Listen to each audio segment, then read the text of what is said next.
కీర్తనలు 119వ అధ్యాయం 33వ వచనం నుంచి 40వ వచనం వరకు.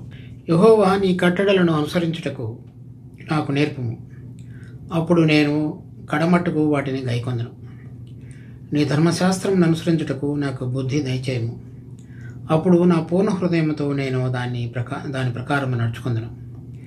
నీ ఆజ్ఞల జాడను చూచి నేను ఆనందించుతున్నాను, దాని యందు నన్ను నడవజేయము. లోభము తట్టు కాక నీ శాసనముల తట్టు నా హృదయము త్రిప్పుము. వ్యర్థమైన వాటిని చూడకుండా నా కన్నులు త్రిప్పివేయము. నీ మార్గములలో నడుచుకున్నటకు నన్ను బ్రతికింపుము. నీవిచ్చిన వాక్యము మనుషులలో నీ భయమును పుట్టించుచున్నది. నీ సేవకుడికి దాన్ని స్థిరపరచుము. నీ న్యాయ విధులు ఉత్తమములు, నాకు భయము పుట్టించుచున్న నా అవమానమును కొట్టివేయము. నీ ఉపదేశములు నాకు అధిక ప్రియములు, నీతిని బట్టి నన్ను బ్రతికింపుము.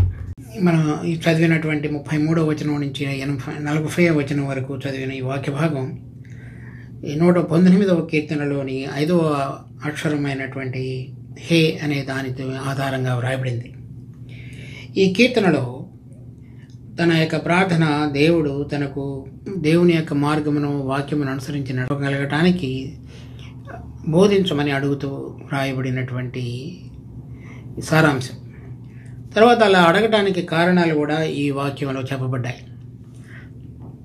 అతను శరీరంలో ఈ ప్రాణ సంబంధమైనటువంటి జీవంతో ఈ లోకంలో ఉంటున్నటువంటి వ్యక్తి ఇక్కడ తన కన్నులకు కనబడుతున్నటువంటి అనేక విషయాలు, ఇంకా ఈ శరీరము ఈ లోకంలో ఆశపడుతూ దాని యొక్క డాంబికాన్ని ప్రదర్శించడానికి చేస్తున్నటువంటి ప్రయత్నం యొక్క సంఘర్షణలో ఈ కీర్తనకారుడి యొక్క ప్రార్థన దేవుని వైపు తను ఏ విధంగా నడవాలని కోరుతున్నాడో దానికి ఆధారంగా వ్రాయబడినటువంటి 8 వచనాలు.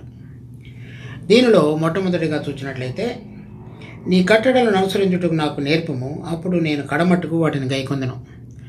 అతడు ఈ నేర్పినప్పుడు దేవుడు తను ఒక కట్టడలను నేర్చుకున్నట్లయితే అవి చివరి వాటికు నేను చేయుటకు, అంటే ఈ లోకంలో మనం మొదటలో కొంతకాలము ఆసక్తితో ఉన్నప్పుడు దేవుడిని ప్రేమించి ఆ విధంగా జీవించడం అనేటువంటిది ఒకటి, అది కడమట్టుకు చేయటం అనేటువంటిది అది ఇంకొక ఎత్తు. ఎఫెసీ సంఘంలో కనుక మనం చూసినట్లయితే ప్రకటన గ్రంథం 2వ అధ్యాయంలో 7 సంఘాలకు రాయబడినటువంటి పత్రికలలో ఎఫెసీ పత్రికల గురించి వారి మీద సంఘములకు చెప్పుచున్నటువంటి ఆత్మ ఆరోపించబడినటువంటి నేరం లేక తప్పు ఏమి మోపబడిందంటే మొదటి ప్రేమను కోల్పోయారు వాడు. అలా కాకుండా ఇక్కడ కీర్తనకారుడు ఆ ఆజ్ఞలను కడమట్టుకు నేను నెరవేర్చేదను లేక గైకొందును అని చెప్తున్నాడు. అలాంటిది కావాలని చెప్పి అతడు తన మనసులో ఉన్నటువంటి భారాన్ని దేవుని దగ్గరికి తీసుకొస్తున్నాడు. తర్వాత 34వ వచనంలో, నీ ధర్మశాస్త్రమును అనుసరించుటకు నాకు బుద్ధి దయచేయము, అప్పుడు నా పూర్ణ హృదయంతో నేను దాని ప్రకారం నడుచుకుందును. ఇక్కడ 2వ వచనంలో చూసినట్లయితే పూర్ణ హృదయంతో, అది చివరి వరకు చేయటం అనేటువంటిది, తర్వాత ఎటువంటి హృదయంతో చేయటం అనేటువంటిది 2వ వచనంలో పూర్ణ హృదయం అని చెప్తున్నాడు. మనుషుల యొక్క హృదయాలు ఈ లోకంలో చూస్తున్నటువంటి విషయాలను బట్టి ఆధారంగా నడిపించబడటానికి ఒకటి, దేవుడు తన ఆత్మ ద్వారా మనకు కొన్ని విషయాలను తెలియపరచబడినప్పుడు దేవుని మనం ప్రేమించే పరిమాణం చొప్పున వాటిని గైకొని వాటిని పొందాలని ఆశపడేటువంటిది ఇంకొకటి. ఈ రెంటి మధ్యలో జరిగేటువంటి మన పోరాటంలో మన హృదయంలో ఎప్పుడు కూడా విభజించబడినటువంటి స్థితిని మనం చూస్తాం. కొన్నిసార్లు ఎటువంటి సాంగత్యంలో ఉంటామో దానికి ఆధారంగా మన హృదయం అటువైపు మొగ్గు చూపేటువంటి అవకాశాలు బహుమెండుగా కనపడతాయి. కానీ ఇతను ఆ సంఘర్షణను తన యొక్క బలహీనతను గుర్తిరిగిన వాడై ప్రార్థించుతూ పూర్ణ హృదయంతో, అనగా ఈ లోకంలో ఉన్నటువంటి విషయాలకు ఆధారంగా తన హృదయం అతన్ని ప్రలోభపరిచినప్పుడు, లేక శరీరం కావాలని అతనిని ఒప్పించడానికి ప్రయత్నం చేసేటువంటి సంఘర్షణలో అతడు ఆ విధమైనటువంటి దానికి లోబడకుండా దేవుడు తనకు హృదయం తన యొక్క ఆత్మలో తెలియపరిచిన విషయాలకు ఆధారంగా ఎటువంటి విభాగింపబడినటువంటి హృదయంతో దేవుని అనుసరించగలగాలనేటువంటి మనసుతోటి అతడు ప్రార్థించుట అనేటువంటిది ఈ వచనంలో మనం చూస్తాం. 35వ వచనంలో చూస్తే, నీ ఆజ్ఞల జాడను చూచి నేను ఆనందించుతున్నాను, దాని యందు నన్ను నడవచేయము. ఈ ప్రార్థించుట ఈ కడమట్టుకు వాటిని గైకొనాలని, పూర్ణ హృదయంతో చేయాలని, అలా చేయగలగటానికి ఇంకొక కారణం ఇక్కడ ఏం చెప్తున్నాడంటే, వాటిలో నేను ఆనందిస్తున్నాను. ఇది దేవుడు మన హృదయంలో ఆయనను ప్రేమించి ఆయన ఆజ్ఞలను ప్రేమించే వారి విషయంలో ఆ జయాన్ని, తర్వాత మనం పరలోక సంబంధమైనటువంటి జీవితం కలిగి ఈ లోకంలో ఈ మట్టి శరీరంలో జీవించడానికి ఆయన కృప చూపించి బలాన్ని, ఆశీర్వాదాన్ని అనుగ్రహించి నడిపిస్తాడు. కనుక ఇక్కడ తను వ్యక్తపరుస్తున్నటువంటిది ఆ ఆజ్ఞలను గైకొనాలనేటువంటి సంతోషాన్ని అతడి హృదయంలో చూస్తున్నాం. ఇది మూడవ విషయం. తర్వాత దేని విషయం, తన హృదయంలో జరుగుతున్నటువంటి సంఘర్షణ అనేటువంటిది, ఆ పోరాటం అనే దాని గురించి ఇక్కడ చెప్తున్నాడు 36వ వచనంలో. లోభము తట్టుగాక నీ శాసనముల తట్టు నా హృదయం త్రిప్పుము. అలా ఈ లోభము తట్టు అనంటే దేవుడు మనకు ఉంచబడినటువంటి స్థితిని కాకుండా దానికంటే అధికమైనటువంటి దానిని మన హృదయంలో ఆశించడం అనేటువంటిది లోభత్వంగా చెప్పబడింది వాక్యంలో. చూడండి, ఉదాహరణకి లూకా సువార్త 12వ అధ్యాయంలో మన ప్రభు చెప్తున్నటువంటి మాటలు. లూకా సువార్త 12వ అధ్యాయం 15వ వచనం. మరియు ఆయన వారితో, మీరు ఏ విధమైన లోభమునకు ఎడమేయక జాగ్రత్త పడుడి. ఒకని కలిమి విస్తరించుట వాని జీవమునకు మూలం కాదనెను. ఇక్కడ 13వ వచనం నుంచి కనుక మనం చూసినట్లయితే, ఆ జనసమూహంలో ఒకడు, బోధకుడా, పిత్రార్జితంలో నాకు పాలు పంచిపెట్టవలనని నా సహోదరునితో చెప్పమని ఆయన అడుగగా, ఆయన పోయి, మీ మీద తీర్పరిగానైనను పంచిపెట్టువానిగానైనను నన్ను ఎవడు నియమించడని అతనితో చెప్పాను. మరియు ఆయన వారితో, మీరు ఏ విధమైన లోభమునకు ఎడమేయక జాగ్రత్త పడుడి. ఒకని కలిమి విస్తరించుట వాని జీవమునకు మూలం కాదనాను. ఇక్కడ ఇద్దరు సహోదరులు ఉన్నట్లుగా ఉంది. ఇద్దరు సహోదరులు వారి ఆస్తిని, తండ్రి యొక్క ఆస్తిని పంచుకున్న తర్వాత ఒకనికి తక్కువ, ఒకనికి ఎక్కువ, అంటే ఇంకొక సహోదరుడు ఒక సహోదరుడి కంటే తక్కువ, ఒకతనికి తక్కువ ఇచ్చి ఒకతను ఎక్కువ తీసుకున్నట్లుగా కనబడుతుంది. అందువల్ల దాన్ని సరిచేయమని మన ప్రభు దగ్గరికి వచ్చి అతను అడిగాడు. ప్రభు, నేను ఆ విధంగా తీర్పుగా నియమించిన వాడెవడు, అనగా నేను చేయను ఆ పని. తర్వాత శిష్యులతో ఏం చెప్పాడంటే, మీరు లోభత్వమునకు తావు ఇవ్వకండి. అంటే ఒకవేళ మీ సహోదరుడు కనుక మీకు ఇవ్వవలసిన పాలులో ఎక్కువ తీసుకొని కనుక ఉన్నట్లయితే మీకు వచ్చిన దాంట్లో మీరు సంతృప్తి చెంది ఉండండి. అంతేకాని అది ఎక్కువగా కావాలని కోరుకునేటువంటి మనస్సును, హృదయాన్ని మీరు దూరం నుంచి తీసివేసుకోండి. ఒకవేళ మీ కలిమి విస్తరించినట్లయితే అది మీ యొక్క జీవానికి క్షేమం కాదు అని చెప్తున్నాడు. వాని జీవమునకు మూలం కాదని, అంటే మన ఆత్మ సంబంధమైన జీవానికి ఈ లోకములో ఉన్నటువంటి కలిమి అనేటువంటిది సంబంధం లేదు అని అర్థం. కనుక మనకు కలిమి ఉన్నప్పటికీ లేక పేదరికమైనప్పటికీ దేవునితో సంబంధము, ఆత్మ సంబంధమైన జీవం, ఆయన ద్వారా మనం పొందినటువంటి జీవం యొక్క మనలో పరిణితి చెందగలిగి చక్కగా జీవించి రాణించగలగటానికి అవసరమైనటువంటిది ఈ లోక సంబంధమైనటువంటి ధనానికి ఏమాత్రం కూడా సంబంధం లేదు అని ప్రభు చెప్తున్నాడు. తర్వాత ఒక ఉదాహరణ కూడా చెప్పాడు. 12వ అధ్యాయంలో చెప్పబడినటువంటిది మత్తయి సువార్త 6వ అధ్యాయంలో కూడా ప్రభు మాట్లాడుతూ, మత్తయి సువార్త 6వ అధ్యాయం 24వ వచనం. ఎవడనో ఇద్దరు యజమానులకు దాసుడిగా ఉండనేరడు. అతడు ఒకని ద్వేషించి ఒకని ప్రేమించును, లేదా ఒకని పక్షముగా నుండి ఒకని తృణీకరించును.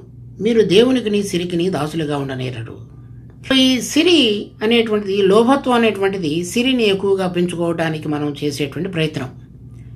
మనం గనక మన హృదయంలో దానికి ఆధారంగా మన యొక్క జీవితంలో మనం అడుగులు వేస్తూ నడుస్తున్నట్లయితే అది మనలను దాసులుగా చేసుకుని దానిలో మనం విస్తరించడానికి, అధికంగా ధనవంతులం కాగటానికి మన జీవితాన్ని చక్కగా మనల్ని తనకు బానిసలుగా చేసుకొని నడిపిస్తుంది.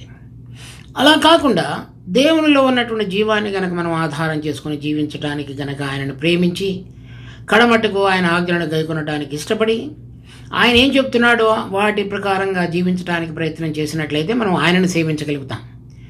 ప్రభు ఏం చెప్తున్నాడంటే, ఈ రెంటికి దాసులుగా మీరు ఉండలేరు. యూదులు వారు ఈ లోకంలో ఈ ధనము ఇటువంటి వాటి వైపు వెళుతూ దేవుడిని కూడా సేవించగలమని అనుకుంటూ కొంతకాలం జీవించారు. కానీ ప్రభువు ఎప్పుడు కూడా వారిని హెచ్చరిస్తూ వచ్చాడు. మీరు ఏమి తిందుమో ఏమి త్రాగుదుమో, లేక ద్వితీయోపదేశకాండం 11వ అధ్యాయంలో కూడా వాళ్ళకు చెప్తూ వచ్చాడు, మీరు భూమి మీద నా దృష్టి ఉంచి సకాలంలో వర్షములు కురిపించి దానిలో ఫలం వచ్చేటట్లుగా చేస్తానని. కానీ వారు ఆ మాట వినలేదు. చివరికి వారు ఈ పంట వర్ధిల్లటానికి అవసరమైనటువంటి విధంగా కనాను దేశంలో ఎవరైతే కనానీయులు పూజించేటువంటి బయలుదేవతలు ఉన్నారో వారు దాన్ని పూజించారు. దానివల్ల వారి మీదకి ఎంతో నష్టం కలిగింది. చివరికి వారు దాసత్వంలోని కూడా వెళ్ళవలసి వచ్చింది. అనగా వారు ఆ బయలుకు దాసులుగా జీవిస్తున్నటువంటి జీవితానికి ప్రతీకగా అది జరిగింది. కనుక నూతన నిబంధనలో కూడా ప్రభు మాటిమాటికి అదే చెప్తూ వచ్చాడు. మన జీవితంలో కనుక ఈ లోకంలో ఉన్న వాటిని కనుక మనం ప్రేమించినట్లయితే, లేక దేవుడు మనల్ని ఉంచినటువంటి స్థాయి కంటే అధికంగా కావాలని కోరుతున్నట్లయితే అది లోభత్వం. దానికి మీరు తావు ఇవ్వద్దు అని చెప్తున్నాడు. అలా అయితే అది మనల్ని పట్టుకొని మనం దేవుడిని సేవించడానికి బదులుగా మనకు కావలసిన కోరికలు, ఈ లోకంలో అధికమైనటువంటి దానిని పొందడానికి మనం చేసేటువంటి ప్రయత్నంలో మన జీవితము పరలోక సంబంధమైనటువంటి జీవం మనలో సమృద్ధిగా పనిచేయకుండా దానికి అడ్డుకట్ట వేస్తుంది. తర్వాత చూడండి, 1 తిమోతి 6వ అధ్యాయం పౌలు చెప్తున్నటువంటి మాట 10వ వచనం. ఎందుకనగా ధనాపేక్ష సమస్తమైన కీడులకు మూలము. కొందరు దానిని ఆశించి విశ్వాసం నుండి తొలగిపోయి నానా బాధలతో తమను తామే పడుచుకునేది. 11వ వచనం. దైవజనుడా, నీవైతే వీటిని విసర్జించి, అనగా ఈ లోహత్వాన్ని, ధనాపేక్షను, వాటిని విసర్జించి అని చెప్తున్నాడు. దాని తర్వాత ఎఫెసీ పత్రిక 5వ అధ్యాయం 5వ వచనం. వ్యభిచారి అయినను, అపవిత్రుడైనను, విగ్రహారాధికుడైన లోభి అయినను. ఈ లోభత్వం అనేటువంటిది, ఎందుకు లోభత్వం అనేటువంటిది విగ్రహారాధనతో పోల్చబడింది అంటే, ఆ సిరి అనేటువంటి దేవతను వాళ్ళ హృదయాలలో ప్రతిష్ఠించి దానికి ఆధారంగా వాళ్ళ జీవితంలో అడుగులు వేసేవారుగా ఉంటారు. అది పాత నిబంధనలో ఇశ్రాయేలీలు, కొత్త నిబంధనలో అనేక మంది, తర్వాత ఇప్పుడు మనం జీవిస్తున్నటువంటి జీవితంలో క్రైస్తవులలో అనేక మంది లోక సంబంధమైన ఆశీర్వాదాల కొరకు ప్రభువు దగ్గరకు వచ్చి వేడుకొని గోజాడేవారుగా ఉన్నటువంటి స్థితిని కూడా ఈ లోభత్వానికి మనం చూస్తాం. తర్వాత కొలసీ పత్రిక 3వ అధ్యాయం 5వ వచనం. కావున భూమి మీద ఉన్న మీ అవయవములను, అనగా జారత్వము, అపవిత్రత, కామాతురతను, దురాశను, విగ్రహారాధన అయిన ధనాపేక్షను లేక లోభత్వమును కింద మార్జిన్లో రాయబడింది. సో ఈ విషయాలన్నిటినీ కూడా రకరకాలైనటువంటి స్థితిలో మనిషి యొక్క హృదయాన్ని మనం గుర్తెరిగినట్లయితే, మనలో దేవుడు మనకు ఉంచినటువంటి స్థితిని కాకుండా వేరైన దానిని కోరుతున్నట్లయితే అది లోభత్వంగా చెప్పబడింది. అది మనకు దాని వెంట మనను పయనించేటువంటి దశగా మార్చి మొట్టమొదటిలో అది అవసరంగా కనబడుతున్నది. కానీ ఆ అవసరతలో మీరేమి తిందమో ఏమి త్రాగుదమని మీరు చింతించకూడదు, అవన్నీ మీకు అవసరమని పరలోకపు మీ తండ్రికి తెలియను, కనుక వాటన్నిటినీ ఆయన ఇచ్చును. మొదట మీరు ఆయన నీతిని, ఆయన రాజ్యమును వెతకటి. ఆ విధంగా ఉన్నటువంటి ఆ పూర్ణ హృదయము, దేవుని యొక్క ఆజ్ఞాన్ని గైకొలాననేటువంటిది, ఈ లోభత్వం వైపు చూడటానికి అలవాటు పడేటువంటి శరీర సంబంధమైన స్వభావం, వీటన్నిటి మీద జయం కావాలని ఈ కీర్తనకారుడు 119వ అధ్యాయంలో మాట్లాడుతున్నాడు. తర్వాత 37వ వచనంలో చూస్తే 119వ అధ్యాయం 37వ వచనం. వ్యర్థమైన వాటిని చూడకుండా నా కన్నులు త్రిప్పివేయము, నీ మార్గంలో నడుచుకున్నట్టుకు నన్ను బ్రతికింపు. ఈ లోకంలో ఉన్నటువంటి ఆ సిరి లేక ఈ లోభత్వం ఉన్నదానికంటే అధికంగా కావాలని చూడటానికి మన కన్నులు ఏవైతే ఇక్కడ ఈ లోకంలో చూస్తున్నాయో అవి చూడకుండా నీ మార్గంలో నడుచుకున్నట్టుకు నన్ను బ్రతికింపుము. ఈ బ్రతికించడం అనేటువంటిది మాటి మాటికి వాడబడినటువంటి ఈ మాట మనలో ఉన్నటువంటి ఆత్మ, దేవుడు మనకు ఉంచబడినటువంటి ఆత్మ, అది దేవుడు ఉంచబడినటువంటి దీపం మన అంతరంగంలోని తలంపులన్నిటినీ కూడా శోధించి దానిలో ఒకవేళ మనం గనక ఈ లోకంలో ఉన్నటువంటి లోభత్వాన్ని లేక సిరిని, ధనాపేక్షను గనక ప్రేమిస్తున్నట్లయితే అది మన కన్నులకు చక్కగా తెలియపరుస్తాడు. దేవుని వాక్యం ద్వారా, ఆత్మ ద్వారా వెలిగించబడినటువంటి వ్యక్తి యొక్క జీవితంలో ఈ బ్రతికించడం అనేటువంటిది పరిశుద్ధాత్మ దేవుడు వెలిగించబడినటువంటి మన ఆత్మతో సరైనటువంటి సంబంధం కలిగి వాటి మీద మనం ఈ లోకంలో కనబడుతున్న వాటిని చూడకుండా పరలోకంలో దేవుడు మనకు ఉంచబడినటువంటి అనేకమైన ఆశీర్వాదాలు, ఎఫెసీ పత్రిక 1వ అధ్యాయంలో చూడబడినటువంటి పరలోక స్థలములలో ఆత్మ సంబంధమైన ప్రతి ఆశీర్వాదము, లేక ఆయన కుమారుడితో కూడా మహిమలో రాబోయే దినాలలో మనం కూడా ప్రవేశించి ఆయనతో పాటుగా రాజ్యం చేయుట, లేక రాబోయే దినాలలో దేవదూతలకు కూడా తీర్పు తీర్చడానికి ఇవ్వబడినటువంటి గొప్ప ఆధిక్యతలో ప్రవేశించుట, అవన్నీ మన అంతరింద్రియాలు వాటిని చూడగలిగి అవి మనకు బోధించినప్పుడు మనము లోభత్వం వైపు కాకుండా, వ్యర్థమైన వాటిని చూడకుండా, మన కన్నులు వేరే వాటిని చూడగలిగే విధంగా, అదృశ్యమైన వాటిని చూడగలిగే విధంగా దేవుడు తను ప్రేమించి వారి కొరకు ఏవి సిద్ధపరిచి ఉంచినో అవి కంటికి కనబడలేదు. కానీ ఇప్పుడైతే దేవుని యొక్క ఆత్మ వాటన్నిటిని మనకు తెలియపరచను. 1 కొరింథీ 2వ అధ్యాయంలో రాయబడినట్లు. ఆ విధంగా ఈ కీర్తనకారుడు పాత నిబంధనలో కూడా అతడు రాజుగా ఉన్నప్పటికీ కూడా మరి ఏదైతే ఇంతకంటే ఉన్నతమైనవి, విలువైనవి దేవుడు తన కొరకు సిద్ధపరిచి ఉంచాడో వాటిని చూడగలిగేటట్లుగాను, ఇక్కడున్న వాటిని చూడకుండా ఉండగలిగే విధంగాను తను బ్రతికించమని అడుగుతున్నాడు. దాని తర్వాత 38వ వచనం, నీవిచ్చిన వాక్యము మనుషులలో నీ భయమును పుట్టించుచున్నది, నీ సేవకునికి దాన్ని స్థిరపరచుము. ఈ వాక్యము వినినటువంటి వారందరూ కూడా దేవుడు రాబోయే దినాలలో తన కుమారుని యొక్క మహిమ రాజ్యాన్ని భూలోకంలో స్థాపించి దానిలో ప్రవేశించడానికి యోగ్యులైన వారందరినీ కూడా సిద్ధపరిచి, వారందరినీ కూడా మహిమపరిచి రాబోయే దినాలలో వారితో కూడా కలిసి భూమి మీదను పరలోకంలోనూ రాజ్యం చేసేటువంటి ఒక సైన్యాన్ని ఆయన సిద్ధపరుస్తున్నాడు. అది వినినటువంటి వారందరూ కూడా, దానికి విశ్వాసులైన వారందరిలో కూడా భయాన్ని, ఆ విధంగా జీవించడానికి కావలసినటువంటి భయాన్ని, ఎవరెవరైతే ఆ వాక్యాన్ని తృణీకరిస్తారో వారందరిలో కూడా న్యాయ తీర్పునకు రాబోయే దినాలలో వారందరి మీద రాబోతున్నదనే విషయాన్ని కూడా భయాన్ని కలుగజేస్తుంది. కనుక తనలో ఏం చెప్తున్నాడంటే, నీ సేవకునికి దాన్ని స్థిరపరచు. అంటే ఈ విధంగా నేను యోగ్యమైన విధంగా నీ ఎదుట నిలబడగలిగి, నీవు నన్ను అంగీకరించగలిగి, నేను ఆ మహిమలో ప్రవేశించగలగటానికి సిద్ధపరచబడటానికి అవసరమైనటువంటి ప్రవర్తనకు నాలో ఆ ప్రవర్తన సిద్ధపరచు. ఎందుకనగా నేను పూర్ణ హృదయంతోనూ కడమట్టుకు లోభత్వం వైపు కాకుండా నా అంతరింద్రియములు వెలిగించబడి పరలోకములు ఉన్న వాటిని చూడగలిగేటట్లుగా చేసేటువంటి విధంగా ఉన్నాను కనుక, అలా కోరుతున్నాను కనుక నీ వాక్యమును ఆ భయము నాలో పుట్టించుండగా, అంటే ఆ విధంగా జీవించటానికి నువ్వు నన్ను శిక్షిస్తావనే దానికంటే నేను ఆ విధంగా సరైన విధంగా నడవాలనే మనసుతో ఉన్నాను కనుక నాకు దానిని స్థిరపరచు. 39, నీ న్యాయ విధులు ఉత్తమములు, నాకు భయము పుట్టించుచున్న నా అవమానమును కొట్టివేయము.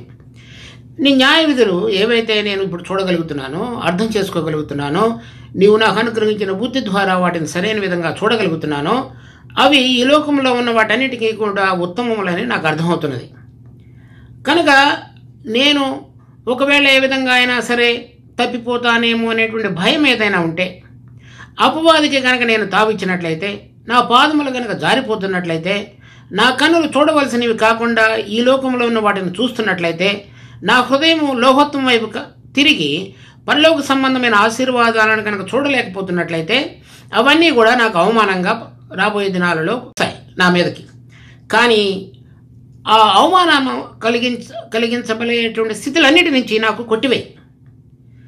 ఎందుకనగా నీ ఉపదేశములు నాకు అధిక ప్రేమలు, నేను వాటిని ప్రేమిస్తున్నాను.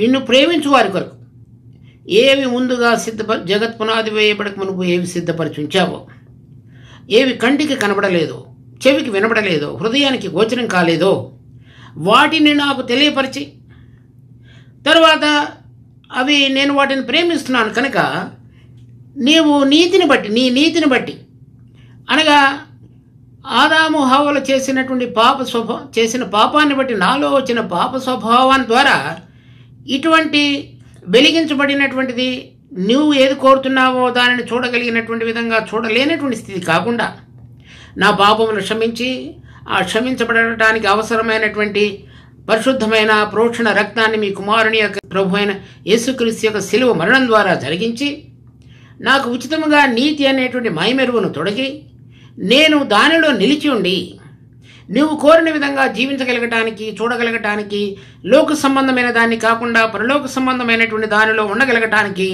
నాలో కావలసినటువంటి జీవాన్ని నువ్వు పోసి, నూతన స్వభావం, ఆ స్వభావంలో జీవించడానికి కలిసిన జీవము, ఆ జీవం సమృద్ధిగా పనిచేయడానికి కావలసిన ఆత్మ, ఇవన్నీ దయచేసి నేను చక్కగా నువ్వు కోరుతున్న స్థాయికి నేను చేరగలిగి నా మీదకి అవమానం రాకుండా, నేను కొట్టివేయబడకుండా, తృణీకరించబడకుండా అంగీకారయోగ్యమైన విధంగా జీవించగలగడానికి నీవు చేసినటువంటి ఆ నీతిని బట్టి నన్ను దినదినము బ్రతికించుతూ నీ కార్యమును నాలో సఫలపరచు అని ప్రార్థిస్తున్నటువంటి ఈ 8 వచనాలు మనం చూస్తున్నాం.